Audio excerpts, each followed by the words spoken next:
Hello, how are you? Welcome back to my channel. You know, Play-Doh and scissors are two important motor skill activities, and if it's introduced early in the child's growth, then it's going to help the child in its writing skills, and it will develop the finger grip very nicely. So let me just jump into the different sets of motor skill activities which we can do with our child, and here I am not following any order.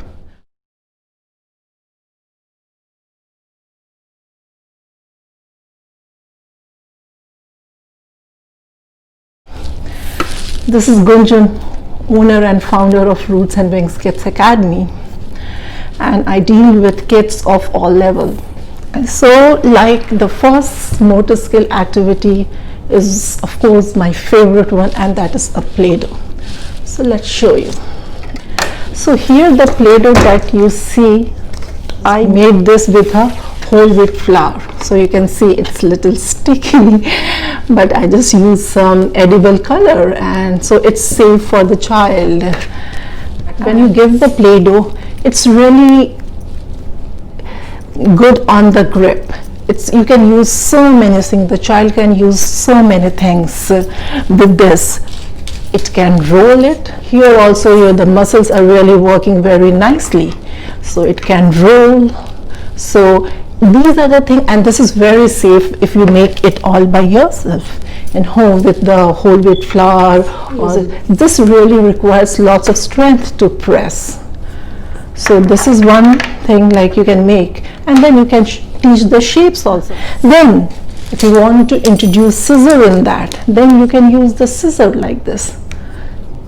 It's really good with cutting. So this is the Play-Doh scissor that and it's very safe, and this you can introduce I think around 7-8 months, and it's entirely safe, and it is very helpful with the finger grip. So this is the one thing, has their finger strength. So then you can use this like any shapes, like this is a gingerbread man, and you can make it into a different shapes. So like this, and you can see how sticky it is because it's not a Play-Doh, but it's totally safe for your child. So like this you can introduce, and also you can use this for cutting. So many ways you can introduce this Play-Doh, and this is a wonderful thing, and which kids love to do it. You can even count also 1 piece, 2 piece, 3 piece, 4 piece, 5 piece. So this is the way you can teach them shapes, numbers, count. And then the second thing, once your child is little mature with their finger grip, then you can use this like this one. So here you have screw it, unscrew it. So this really works very finely on the finger gripping, and a good finger grip is very important. And if your child doesn't have that finger grip, then you can definitely introduce this. This is also one of the favorite thing that especially my favorite thing. And then there's a different tools that come. See, even for me it's little difficult and tricky to hold, so I'm sure it will be not an easy thing for the kids, but once they start doing this, then this is going to work very nicely with the kids. And again, this is very playful. It can engage your kids in so many ways, and you can teach so many things. You can teach colors, you can teach horizontal line, vertical line, how many rows are there. So many ways you can use this. The third thing which I like about the ball, you can get squishy balls. You can use, obviously you can use the Play-Doh to just press and roll, but you can even use the squishy balls, and this really works nicely on your fingertips. So it needs lots of strength. And it's very important, and I think it's a must thing to introduce for the eye and hand coordination. And these are the ones which really gives a nice eye and hand coordination. So when the child is young, under 1 year of age, you don't give them the lacing or small things. For them, the big and the wider which they can hold it, the big ones can they can hold easily. So you can give them and they can use it, they can put it inside like this. And 1, 2, 3, you can make a pattern, you can teach pattern, red, orange, green. Again you can give red, so red will come after this. Okay, what next? Orange will come. So you can teach pattern, you can teach so many things, just not for younger kids, for any age kids. You can teach it in so many ways. But for motor activity, this is very good for the kids under 1 year of age. And once your child is little, has a little developed finger gripping, then you can introduce the lacing like this one.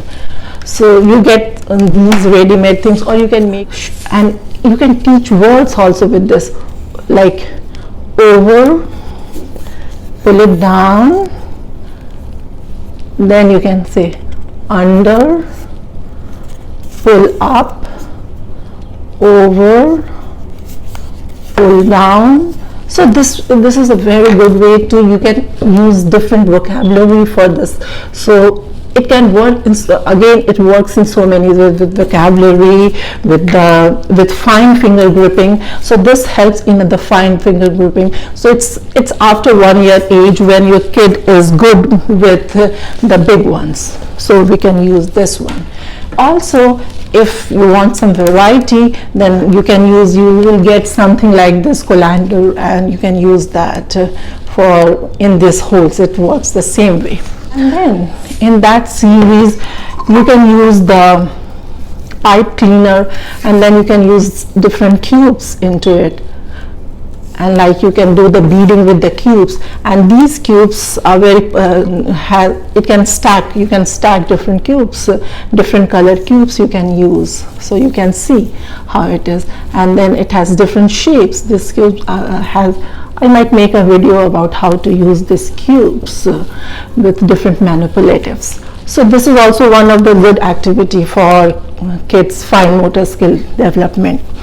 So it is, these things are, after all, the smaller the pieces go, then it should be introduced later when the child is comfortable with the big pieces.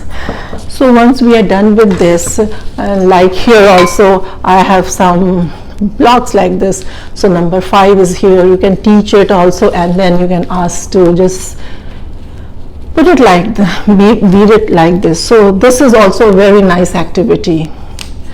Like many of you must be having skewer in their home, so you can use some big beads, but it's always be careful with the beads with young kids. So you can use some blocks like this to put it inside. You can introduce a little fine one, like a fine cutting. Now you can use the scissor, which is made for small kids, and then you can ask them to cut like different papers. First you can just give them a random paper to cut. So up, across, up, across.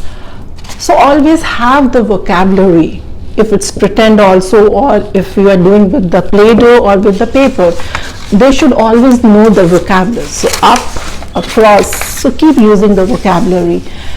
And so like this you can use, these are the thin papers. If you want to challenge your child more, then you can use little bit in this cardboards like a cereal box cardboard. You can ask them to cut on the shapes, and so this is more challenging to them. So like it's hard, so it needs to be more developed. So these are the activity which you can introduce. And also like a few things like quilling. So these also need some good gross motor activities where, and then they have to just roll it back. So it really works on the muscles. And so all these activities that I have shown you really works very well on the fine motor skill development. And once the child has a good fine motor skill, then they will write very nicely. Example where in my class we had some Christmas celebration, and we had this group of different age group kids at that time, and we had to make cake. And one of the kid, he was the youngest, he was 4-year-old, he had the he broke the egg perfectly, better than anyone. So, and the only secret that he had was he is very good in scissors. He's just perfect in scissors every time. And I talked to my mom and she told me that she introduced scissors way early. And I personally to believe, and I have seen in kids, that if we introduce scissors, there's nothing like scissors. I think introduce scissor and have shown you how you can introduce it when in the Play-Doh, and once they are over from the Play-Doh stage, then you can introduce the scissors, real scissors, but always be watchful, always teach them the safety, and then you can use different kind of papers to make it more challenging. So hope you like this video, and if you like it, then please like it and do comment, because comment really helps me out what I'm doing and what should I do. And if you want me to make anything else, then do let me know. And don't forget to subscribe my channel, because that's very important. If you subscribe, then you get to know what I am making, and I will be making many more educational videos. So see you for now. Bye.